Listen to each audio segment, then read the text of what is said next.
Hola familia cinéfila de Fuera de Foco. El día de hoy tengo la dicha de estar conversando con el director David Pablos sobre la película El baile de los 41. Hola David, ¿qué tal estás? Hola, mucho gusto, bien. La verdad es que contento de estar hablando aquí a un día de haber estrenado la película. Bueno, yo la acabo de ver el día de ayer. La verdad me Mm. conmovió bastante, me gustó mucho la película y quisiera comenzar esta entrevista preguntándote cómo fue el primer acercamiento que tuviste como persona a la historia del baile de los 41. Fíjate que me acaban de hacer hace como una semana, una entrevista para la revista Gato Pardo y por fortuna esta entrevista me la hizo un amigo mío, que es un periodista italiano que se llama Federico Mastro Giovanni. Y le conté la historia, te lo voy a contar, vas a ver, todo lo voy a conectar con algo que ahorita, aguántame tantito. Claro, claro. No es información así en vano. Ahí le conté la historia de cómo fue que por primera vez yo escucho el baile de los 41 y básicamente fue en casa de un tío que yo tenía, él ya murió, que coleccionaba arte, él era escritor y coleccionaba todo tipo de arte y tenía unas maquetas que eran, digamos, unas maquetas en donde había representaciones de la historia de México con figuritas de plomo. Entonces yo me acuerdo, yo pensaba que tenía como 9 años, pero no, era un poco más grande. Entonces yo recuerdo haber visto escenas de México representadas y de repente llegué a una última caja en donde había un grupo de hombres bigotones en vestido bailando con otros hombres y yo no identificaba esa escena. Le pregunto a mi tía, ¿y de qué es esto? Y ella me cuenta, es el baile de los 41. O sea, me cuentan por primera vez la historia de que estoy involucrado por el yerno de Porfirio Díaz, Ignacio Latorrimier. Esa es la primera vez que yo escucho esta historia. Yo se la cuento a Federico, a este periodista que me entrevistó, y él, porque ahora toda esta colección de mi tío está guardada en un almacén, y él Okay. fue al almacén y sacó la cajita, la maqueta, y le tomó fotos y me las mandó. Y fue muy bonito volver a ver esa maqueta con figuritas de plomo. Eh, y me dijo, tu tío compró esa maqueta en tal año, entonces tú no tenías 9 años, tú tenías 12 o 13, que fue en el 95 que él manda a pedir esa maqueta, que la mandó a hacer, mi tío le pidió a los artistas Teodoro Torres y Susana Torres que le hicieran específicamente la escena del baile de los 41. Entonces, Ok. bueno, de ahí viene. Y ese primer instante o ese momento en el que tuviste otra vez contacto con la maqueta fue lo que te llevó a decir, vamos a adaptar la historia al cine. No, al contrario, volví a tener contacto con la maqueta porque él me la mandó ahora para una entrevista que me hizo hace 2 semanas. Ah, ok. Pero yo creo que pasaron muchos años, fue hasta el 2017 que hablando un día con la que es la guionista de la película, Mónica Revilla, dijimos, bueno, hagamos esta historia, ¿por qué no? Sí da un poco de vértigo decir, vamos a hacer una película sobre este tema por lo que implica, por lo que implica en términos de producción, porque es muy complejo, porque es mucho dinero, porque es mucho tiempo, mucho esfuerzo, pero vaya, tanto amo esta historia que dije, aventémonos a hacerlo, vale la pena. Y pues nunca pensé que fuera a ser mi tercera película, justo por eso, porque había demasiadas complicaciones de por medio, pero salió. Realmente es un triunfo estar hoy hablando contigo después de este proceso complicado. Precisamente hablabas de la producción, creo que es uno de los detalles que reluce mucho dentro de la película, el diseño de producción, el diseño de los vestuarios, toda la recreación de época que se hace en interiores. Cuéntame un poquito sobre este trabajo que tuviste en estas dos áreas, específicamente diseño de arte, si quieres primero, y posteriormente vestuario. Algo esencial aquí fueron las locaciones. Ujú. Tuvimos locaciones, grandes locaciones, locaciones que no son fáciles de conseguir, pero luchamos mucho por ellas. Logramos filmar en el Munal, que para mí es uno de los edificios más bellos de la Ciudad de México. Logramos filmar en la Casa Rivas Mercado, que es una mansión del Porfiriato, del arquitecto Rivas Mercado. Y aquí también tuvimos la gran fortuna de que esta casa recién la restauraron, la Rivas Mercado. Se estaba cayendo en pedazos hasta hace unos años. Se juntaron un grupo de personas, invirtieron y la dejaron como nueva. La cosa es que la dejaron como nueva, pero por dentro no hay nada, no hay muebles. La dejaron en blanco, paredes en blanco. Entonces nosotros tuvimos que llegar y meter muebles y decorar y pintar paredes, todo. O sea, la casa no tenía absolutamente nada. Pero fuimos los primeros en filmar en esa casa, justo. Y porque la casa ha sido muy... Hay una conciencia de cómo van a utilizar ese espacio. Se los han pedido para, no sé, para comerciales, para publicidad, y habían dicho que no a todo, porque les interesaba que si van a dar el espacio, o sea, para un proyecto que les interese, que valga la pena para ellos. Entonces, tuvimos la gran fortuna que nos la prestaron, pero en gran parte del trabajo de arte se fue en decorar esa casa. Filmamos en la Catedral de Santo Domingo, de la Ciudad de México, en la Iglesia de Santo Domingo de la Ciudad de México. Filmamos en Guadalajara, en el Palacio de Gobierno, en el Teatro de Gollado. O sea, tenemos locaciones que por sí solas son imponentes. Algunas de ellas había que meter muy poca decoración. Había otras que, como la Casa Rivas Mercado, había que por completo diseñar. Y ahí Daniela Schneider, que es la diseñadora de producción, la persona de arte, pues ella es alguien con mucha visión. Es alguien que, por supuesto, se documentó mucho, pero ella siempre ha apostado por no hacer lo obvio. Ella decía, bueno, si vas a hacer una película de Porfiriato, no hagamos lo típico afrancesado. Se ha sugerido en la casa de Ignacio, que es la mansión Rivas Mercado, pues decoremos con un estilo anglo-japonés, que sí existía en esa época, pero que no era nada común en México. Y dije, me encanta la idea de que es una casa distinta, porque además Ignacio de la Torre, que era uno de los hombres más ricos de México, pues viajaba, era un tipo cosmopolita, entonces hace sentido que él pudiera tener una casa muy distinta al del resto. Y con el vestuario tuve a una vestuarista brasileña que se llama Kika López. Ella vive en, si no me equivoco, en Río de Janeiro, y vino a la Ciudad de México a vivir durante varios meses, a rodearse de vestuaristas mexicanas, pero ella era la cabeza del departamento. Kika lo que hizo fue diseñar, se fueron a Puebla, se fueron a un montón de lugares a comprar telas, a encontrar telas raras, encontrar telas que tampoco fueran extremadamente caras. Y aquí lo importante fue la manufactura. Tuvieron una muy buena manufactura, no necesariamente con telas que podían costar un dineral. Entonces encontraron maneras de ir agarrando con el presupuesto acotado que teníamos, de ir creando. Y aquí una referencia importante fue una película que me encanta, en términos de vestuario, quiero decir, una película que me encanta, La Favorita. La favorita, también la hicieron con poco dinero. O sea, tenían mucho más que nosotros, pero para los estándares de una película a ese nivel era una película bastante barata. Lo que hicieron fue, la vestuarista de esa película agarraba así colchas, sábanas, diseñaba igual con telas que no eran tan caras, porque no tenía el dinero para comprar las telas más caras y hacer ese vestuario. Pero hay una gran manufactura, hay una gran manufactura, aunque no sean telas tan caras, y hacía cosas muy interesantes. Y un poco la premisa aquí para mi vestuarista fue, hagamos eso también. No tenemos el dinero para hacer la película que quisiéramos hacer en términos de producción, pero vamos a exprimir al máximo cada centavo, y fue lo que hicimos. Qué interesante todo este proceso. Precisamente comentabas que las complicaciones o términos monetarios, que te hubiera gustado filmar a lo mejor otras cosas o otra manera. ¿Te hubiera gustado, por ejemplo, más filmar en exteriores? No lo pienso en esos términos, yo pienso en términos, ¿qué escenas necesito filmar? Quizás me hubiera gustado filmar de manera no tan acotada. Es decir, si hay exteriores y de repente la cámara muestra cosas, pero siempre había una conciencia de hasta dónde podemos llegar. No me puedo abrir mucho más, no puedo girar todavía más la cámara. Hubo limitaciones en ese sentido en los exteriores. Sí me hubiera gustado por momentos, o sea, no tanto hacer más escenas en exteriores, sino por momentos no tener que estar tan limitado respecto a dónde sí puedo voltear a ver o dónde no. Y lo dije, fíjate, lo dije hace rato en otra entrevista. No hay un solo exterior de esta película que no haya tenido intervención digital, que no haya requerido efectos especiales. Porque aunque yo trataba gran parte de la búsqueda de locaciones en exteriores era, bueno, veamos dónde hay más arquitectura de la época. Aquí el problema es que de la época, o incluso previo, también podía ser algo colonial sin ningún problema.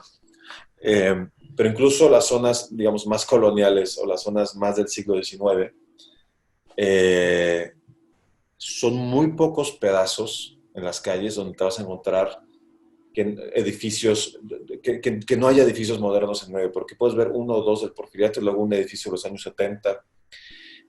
No hubo un rigor, digamos, como en conservar fachadas, no hubo un rigor en mantener una cierta unidad arquitectónica en el centro de la ciudad, y eso hace muy difícil hacer época en México, contrario a a otras ciudades, otros países en donde hay centros de las ciudades que están intactos.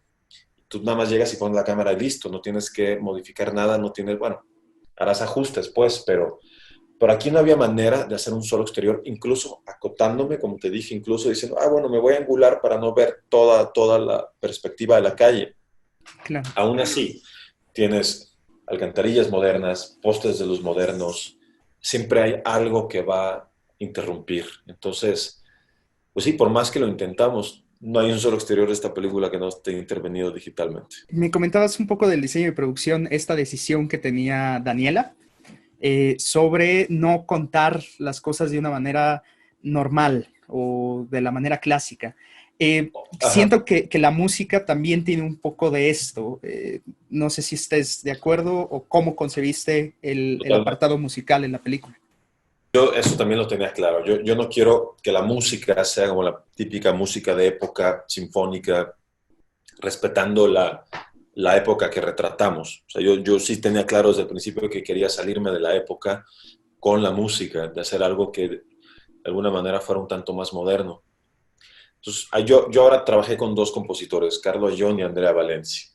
Carlo Ayón es alguien que maneja muy bien la parte clásica, él es muy bueno componiendo para orquestas precisamente, y Andrea es una gran productora, es compositora y productora, y ella lo que hace muy bien es la parte electrónica. Entonces fue una fusión bien bonita de ellos dos, del mundo clásico y el electrónico.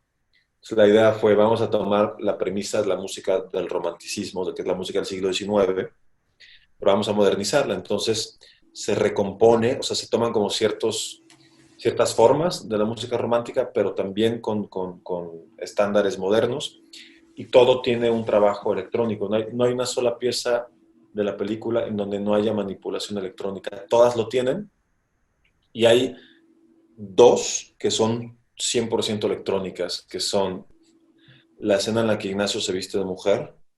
Esa escena en su totalidad la música es electrónica, y cuando Evaristo entra a este lugar en donde... Es un spoiler lo que voy a decir, pero bueno, no es tan grave. Donde es la iniciación, en ese momento cuando él entra a esta casa abandonada, eso es música electrónica en su totalidad también. En el apartado de la cámara, del trazado de la cámara, ¿pensaste o quisiste igual que fuera una narrativa un poco, un trazado muy elegante que a veces trastocara con cámara en mano, o cómo intentaste plantear visualmente la película en ese sentido? La película tiene mucho movimiento de cámara, yo eso era lo que tenía claro. Quiero que haya mucha movilidad, quiero que la cámara, me gusta pensar en la cámara como un personaje más, como alguien que se mueve en este mundo libremente y se detiene a observar y voltea y gira, es como una cámara curiosa que está explorando espacios y personas. Entonces, de alguna manera esto también ayuda a que el espectador como que se sumerja en el siglo, bueno, en realidad principios del siglo XX, que se sumerge en otra época.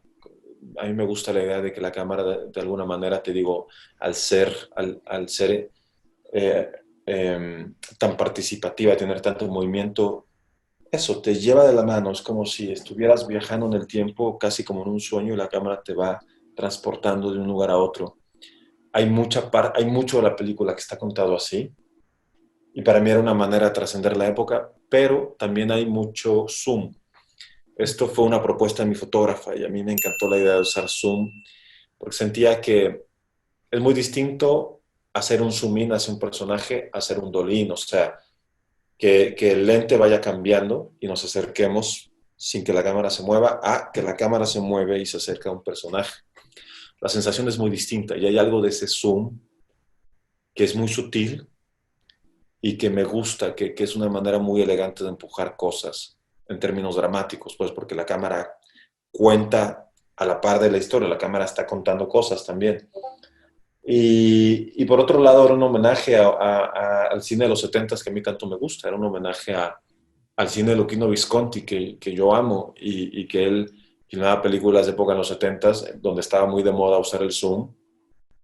Casi todos los grandes cineastas usaron zoom en esa época y había algo como de hacer un guiño a una parte de ese cine de los 70 de época que a mí me gusta tanto. Yo ahora la siguiente pregunta que te quiero plantear, regularmente tengo a veces una problemática con algunas escenas, con el cine mexicano, es una generalización que obviamente se rompe muchas veces, que son las escenas de sexo. Siento que a veces son muy innecesarias, que no tienen que ver con la trama, pero en cambio siento que en esta película funcionan muy bien. Creo que las escenas son muy distintas, el tono es muy distinto entre las escenas entre Ignacio y Amada y entre Ignacio y no recuerdo ahorita el nombre Evaristo. de Evaristo. Y Ajá. quisiera conocer ahí cómo planteaste en términos de qué es lo que le comentabas a los actores para crear esas escenas. ¿Tú cómo planteaste desde la cámara, cómo querías concebir esas escenas? Lo primero que yo hablaba con Alfonso, Mabel y Emiliano es que tiene que haber un contraste entre las escenas de sexo entre uno y otro. Las escenas de sexo con Evaristo para mí tenían que ser pasionales. Es decir, yo ahí sí les decía, ahí sí va a ser importante ver piel, ahí es importante el contacto, la intimidad. Tiene que, tiene que estar hecha sin pudor, tiene que haber una conexión. Y eso, imaginaba piel. Con Amada es lo contrario, con Amada es el sexo victoriano, es el sexo con ropa, es el sexo desconectado, es el sexo obligado además. Y creo que cada escena de sexo tiene como su propio tono y su propio peso dramático. Por ejemplo, la primera escena de sexo de la película, que es la noche de bodas de Ignacio y Amada, para mí yo creo que es de las escenas más violentas de toda la película. Es una escena terrible por lo que es, por lo que muestra, por lo que representa, porque en realidad eso termina siendo una violación, pues, en donde además alguien también está viéndose obligado a hacer algo que no desea. Por todos lados es muy triste esa escena. Luego la segunda escena de sexo de Ignacio y Amada es casi que cumplir el trabajo, es también una obligación, pero ya es ahí una lucha de poder entre los dos. Ya es una relación bastante más compleja que existe entre estos dos personajes y es como el gran inicio de la lucha de poderes entre Ignacio y Amada, esa segunda escena de sexo. Y las de Ignacio, bueno, todo lo que se muestra a los hombres antes, para mí eso es la libertad, para mí eso es la celebración del sexo, la celebración de la libertad en la clandestinidad. Y hay que entender que el sexo entre hombres en esa época era muy distinto a como lo podemos ver hoy, porque era clandestino y la clandestinidad significaba entonces encuentros que pudieran existir, este tipo de encuentros desenfrenados, cuando no puedes vivir algo, cuando te prohíben algo y lo haces todavía con mayor énfasis. Entonces, tenía claro que tenía que ser hasta cierto punto explícito, que quería mostrar ahí si el cuerpo desnudo masculino. Era muy importante mostrar cuerpos desnudos, mostrar el deseo masculino sin pudor, sin tapujos. Digo, tampoco es una película pornográfica, ni mucho menos, pero no quería ser pudoroso en el sexo entre hombres. Y la escena de sexo de Alfonso y Emiliano, pues es el amor. Ahí lo que para mí lo más importante era mostrar no tanto los cuerpos desnudos de ellos dos. En la otra escena sí era importante los cuerpos de hombres, en esta escena ya no. En esta escena lo importante es la conexión que existe entre ellos, es el amor. Y ya para ir cerrando un poquito la entrevista, quisiera hacerte todavía algunas otras preguntas. La primera de ellas es, a mí me gusta mucho, no es una persona que históricamente vea y admire ideológicamente, como la aparición de Porfirio Díaz, pero me resultó muy interesante ver a este personaje en pantalla, ¿no? Que muchas veces se cuenta, se ve en fotografías, pero ¿cómo concebiste a Porfirio Díaz, precisamente cómo lo trabajaste? Creo que algo que tiene muy padre la película es que tiene muy poco guión, pero muy poco diálogo, Porfirio Díaz, pero a la vez representa mucha fortaleza. Eso es un poco de la fortaleza que tiene ese personaje. ¿Cómo lo concebiste? eh, para dentro de esta historia, para dentro de esta narrativa. Porfirio Díaz era inevitable que no estuviera, forzosamente tenía que aparecer y tenía que ser una aparición contundente. Ahí tiene clarísimo, necesito un buen actor. Quien hace Porfirio Díaz es Fernando Becerril, que es un gran actor, es además alguien con mucha trayectoria, con mucha experiencia y que tiene presencia, es una presencia fuerte, es una presencia que impone. Pero al mismo tiempo tampoco quería hacer una caricatura de Porfirio Díaz, porque tiende a ser como a veces lo fácil o lo obvio, y a veces mucho del cine mexicano que yo he visto cae como en esta caricatura de los personajes históricos, en donde ves actores que hablan de manera impostada, casi casi como si estuvieras en el teatro. Hay una cierta teatralidad en la manera de luego representar a personajes históricos. Y yo quería alejarme de eso por completo. Para mí lo importante era el porte, la mirada, el tenor de la voz, pero hasta ahí yo traté de manejarlo siempre con suficiente naturalidad. Quería, claro que no quería un Porfirio Díaz de estampita, de libro, de texto. Y también por la gran ventaja también, y lo que nos ayudó a que no fuera, digamos, una caricatura de Díaz, es que casi todas las escenas de él son escenas familiares. Es más en un contexto íntimo y no en un contexto político. Era simplemente eso, entender el tono y lo que había que hacer con el actor y listo, fue bastante fácil trabajarlo. Creo que lo más importante fue a quién escojo para ese personaje y cómo lo vamos a retratar. Incluso, vaya, tenía ganas de no hacer un Porfirio Díaz, eso, de estampita, que hay una escena de la película donde se ve a Carmelita que le está poniendo polvo de arroz en la cara. Que era hablar de esto, era un hombre que no era refinado precisamente, venía del ejército, se casa, su segunda esposa que es Carmelita, él le llevaba como, ella tenía 17 años cuando se casa con él y él tenía 51. Entonces, sí, entonces ella era muchísimo más joven que él y ella influyó mucho en él. Ella influyó mucho entre comillas, blanquear a Porfirio Díaz, y no me refiero al polvo de arroz, me refiero a, en su gusto, lo blanqueó, lo europeizó.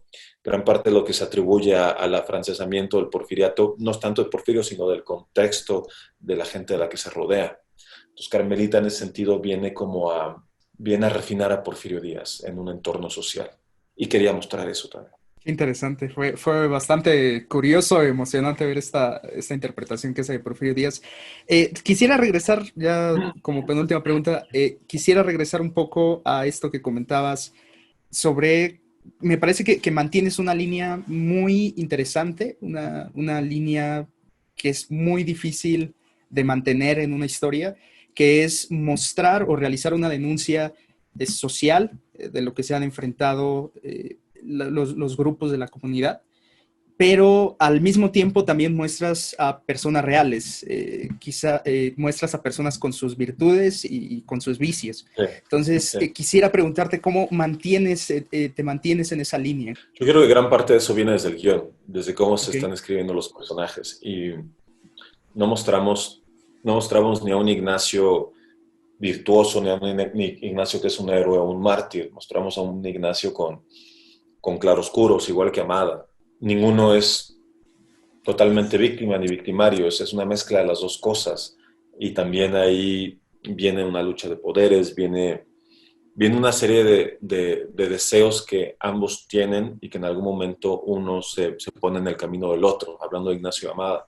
Mucho está en la escritura de guión, pero también mucho está en la interpretación y en la mirada de la cámara, en cómo se retrata a estos personajes. Por ejemplo, a mí era muy importante los 41 que se mostrara un grupo sólido, empático, unido, que se vieran las relaciones que existen entre ellos. Entonces, mucho de eso es trabajarlo antes del rodaje, mucho de eso es preparación, es ensayos. Es que en la vida real ellos hagan un grupo unido y al final es simplemente observar eso y darle su espacio en pantalla Y, y sí, es toda una cuestión de construir relaciones, además de lo que está en el guión. Finalmente, a 119 años, si no me equivoco, de este suceso, ¿cómo vislumbras la situación de la comunidad LGBT? ¿En qué términos se han avanzado? ¿En qué falta por construir hacia adelante? ¿Cómo ves la película en que llegue en estos momentos, en esta época? A ver, a mí me gusta mucho enfocarme en lo que falta. No, no que no sea importante ver lo que se ha logrado y lo que se ha hecho, que ha sido bastante, pero me gusta mucho enfocarme en lo que falta. Todavía falta muchísimo en términos de visibilidad, muchísimo en términos de lograr un mayor espacio, de poder seguir abriendo terreno en cuestiones de derechos. Sigue habiendo muchos estados de este país en donde todavía no se permite el matrimonio entre personas del mismo sexo. Creo que falta un largo recorrido. Y vaya, si vemos el mundo, en el mundo sigue habiendo, no tengo ahorita la cifra exacta, pero muchos países en donde la homosexualidad está penalizada o significa pena de muerte incluso. Nada, falta un gran trabajo por delante. Por otro lado, claro, a partir de la segunda mitad del siglo XX viene una idea de comunidad LGBT como tal, se crea el orgullo gay. Hay una serie de cosas que han sido muy importantes y que sí, claro que se han abierto pasos, pero creo que en términos sociales, si pensamos en México, México es un país muy machista, siempre lo ha sido y lo sigue siendo. Es un país en donde yo veo nuestra clasificación C como un reflejo de ese machismo, en donde a otro cine que es mucho más gráfico, mucho más explícito, mucho más violento, en donde se ve cómo torturan a gente, en donde se ve cómo violan a mujeres, no le hayan dado la clasificación C, sino B15. Creo que eso habla mucho de lo que somos como país, de lo que normalizamos, de lo que hemos normalizado. Hemos normalizado mucho más la violencia que el amor entre hombres o la visibilidad del cuerpo masculino. Sigue siendo mucho más un tabú el cuerpo masculino y el amor entre hombres que la violencia. Eso me parece terrible. Entonces hay muchísimo que hacer y que trabajar y de construirnos y de construir una herencia y educación machista que todos hemos tenido. Bueno, por último, si quieres lanzar un mensaje invitando a la gente a ver la película. Sí, claro. Pues me gustaría invitar a toda la gente que vea esta conversación a que vengan a ver la película que ya está en salas de cine. Se estrenó el 19 de noviembre. Este primer fin de semana es muy importante para la vida de cualquier película en salas de cine. Determina su futuro. Así que espero que sobre todo este fin de semana vengan a verla. Creo que es una película hecha con un gran rigor, con un gran amor por parte de todos los que estuvimos involucrados. Es una historia importante de tratar hoy día, una historia que durante muchos años ha estado al margen, que no termina de ser del todo visible, y es una historia que además toca muchos temas importantes para nosotros como sociedad hoy día.